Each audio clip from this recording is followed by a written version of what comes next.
Għalkemm fl-aħħar 24 siegħa nstabu 4 każi ġodda ta' coronavirus f'pajjiżna, il-każijiet attivi komplew jonqsu dan wara li sar magħruf li 10 oħra fiequ mill-coronavirus.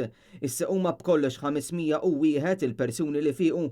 Preżentament għandna 108 każi attivi.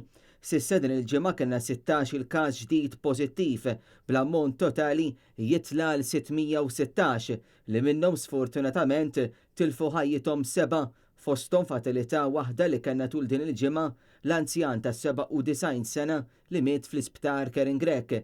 Imqabbla mal-ġimgħa li għaddiet din il-ġimgħa s'issa qed tkun deskritta bħala waħda aktar pożittiva fejn in-numri qed jiġu kontrollati. Il-ġimgħa li għaddiet kellna xejn anqas minn 68 każ ġdid ta' coronavirus. Minkejja f'dawn l-aħħar jiem in-numri ta' każi pożittivi kien pjuttost baxx, l-awtoritajiet tas-saħħa tikomplu jappellaw il-pubbliku jsegwu il-miżuri imposti biex jitwaqqaf it-tixrid ta' dan il-virus erridi. L-appell jibqa' biex nevitaw ir-rassa u fost l-oħrajn nevitaw ir-rassa fuq il-bajjiet u f'postijiet pubbliċi.